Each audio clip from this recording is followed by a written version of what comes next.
The Miami Dolphins are in the midst of a 7-game winning streak, but questions still persist about Tua Tagovailoa's future with the organization. I reached out to a few sources around the NFL for a piece that I wrote for PFF.com, and opinions are split about whether Tua will be back in Miami in 2022. One source can't see why the Dolphins wouldn't bring him back since they have had success with Tua at the helm this season. Another source was convinced that the Dolphins would trade Tua Tagovailoa this offseason. And a third source said that he could see the Dolphins moving on from Tua as long as they can acquire Deshaun Watson from the Houston Texans. It's definitely unique that we're even talking about this situation of a top 5 pick from only a year ago moving on in the midst of a winning season. But that's pretty much the situation that Miami is in right now. Ari, how do you see this situation unfolding in Miami?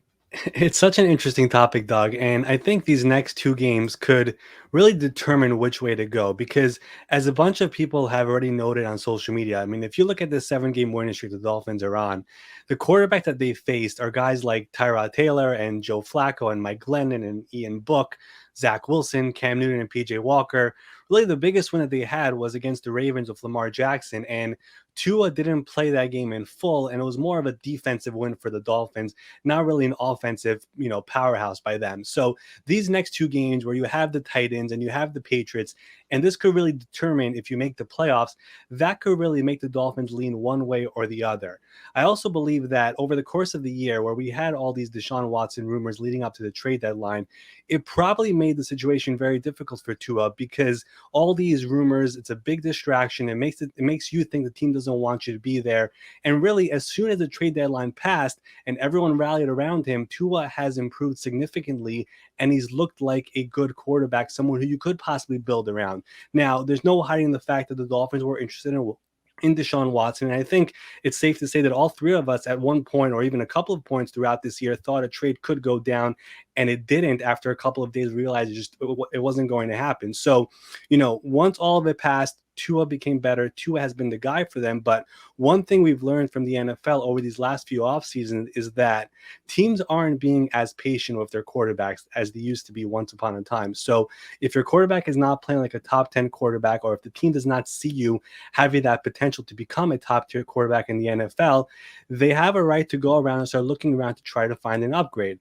And then one last thing about Tua, and it's important to note, is that he's had several injuries in the NFL and even dating back to college, right? This year he had the fractured ribs, which he missed some time. Last year he had a thumb injury. In college, of course, he had the hip injury. In 2018, he had an ankle and a quad injury. So he's not a big guy. He's not built like all these other quarterbacks around the NFL. And that's probably another thing that Dolphins should consider with Tua because, of course, the number one thing for your quarterback is him being healthy. And Tua hasn't proven that he could stay healthy. And that is definitely an issue that could be something they think about once the offseason comes. The timeline on the Dolphins 7-game winning streak is also definitely interesting. It really started immediately after the trade deadline. And Brad, it did seem like the Dolphins had significant interest in acquiring Deshaun Watson. Yeah, and as Ari mentioned, we do have to give Tua credit for not getting distracted, blocking out that outside noise, and playing some good football. But, because we've seen similar situations like Carson Wentz in Philadelphia last year where kind of the opposite transpired. But I still think at the end of the day, for a team owner in Stephen Ross in Miami to reach out to another team owner in Houston and ask for permission to have a conversation with a player under contract in Deshaun Watson, that is pretty much unheard of. And I think they have reached a point of no return where at this point, you can't really convince this locker room or really just the organization that you truly do believe in Tua Tagovailoa taking that next step. Per a Pro Football Talk article, if Deshaun Watson had settled his case against 22 victims, he would have been a Miami Dolphin, right? And so I also think another interesting nugget from that story is that the Carolina Panthers were open to making that trade regardless of the legal situation, and Deshaun Watson, who has a no-trade clause, was unwilling to waive that no-trade clause for that move to go through, which maybe suggests that the end of that conversation between Stephen Ross and Deshaun Watson was, we'll come get you in the offseason. Don't worry about it. We'll see what happens in 2022.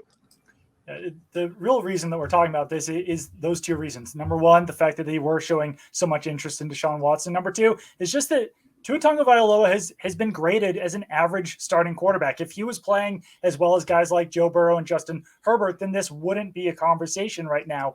But just the fact that he has still been pretty middling as far as starting quarterbacks goes, that's one of the reasons why this is a discussion. But there are definitely some teams around the NFL who could still be interested in Tua in a potential trade. The Washington football team is definitely one that could make sense. If the Seattle Seahawks move on from Russell Wilson, then the Seahawks could be another team as well. Maybe the Detroit Lions could be a possibility. So there are still some quarterback needy teams who could be interested in a player like Tua. But if the Dolphins want to upgrade, and if guys like Russell Wilson or Deshaun Watson are still available, then it certainly makes sense. But keep it on PFF.com for all of your news and analysis. Check out the piece that I wrote on Tua Tagovailoa on PFF.com and use promo code ELITEUP for 50% off an Elite PFF subscription.